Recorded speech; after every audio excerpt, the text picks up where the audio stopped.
वहीं बिहार चुनाव पर तेज प्रताप यादव का बड़ा ऐलान सामने आया। तेज प्रताप यादव का चुनाव लड़ने का ऐलान है और महुआ सीट से चुनाव लड़ने का ऐलान किया है उन्होंने। आजाद उम्मीदवार के तौर पर चुनाव लड़ेंगे तेज प्रताप।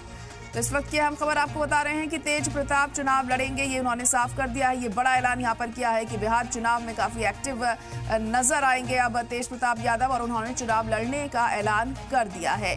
लेकिन वो पीली टोपी में यहाँ पर नजर आए हैं, जिसको लेकर सवाल भी उठ रहे हैं, लेकिन उनका कहना है कि वो चुनाव लड़ेंगे। महुआ सीट से चुनाव लड़ने का ऐलान उन्होंने किया है। आजाद उम्मीदवार के तौर पर वो चुनाव लड़ेंगे। अब उनके चुनावी मैदान में उतरने के बाद क्या कुछ समीकरण बिगड़ते हैं, ये देखना अहम होगा यहाँ पर, और कैसा रिस्पांस उन्हें आवाम का मिलता है ये भी देखने वाली बात होगी। लेकिन इस वक्त की हम खबर आपको बता रहे हैं कि बिहार चुनाव में तेज प्रताप यादव ने बड़ा ऐलान किया है। वो चुनावी मैदान में उतरेंगे, आजाद उम्मीदवार के तौर पर अपनी किस्मत आजमाएंगे यहाँ पर और लोगों के बीच पहुंचेंगे, उनसे बात करेंगे, उनसे मुखातिब होंगे इंतखाबी प्रचार के दौरान, और तब देखना होगा लोगों का कैसा रिस्पांस उन्हें मिलता है और जिस तरह से वो अपनी किस्मत आजाद उम्मीदवार के तौर पर आजमा रहे हैं इसका कितना फायदा उन्हें यहाँ पर पहुंचेगा।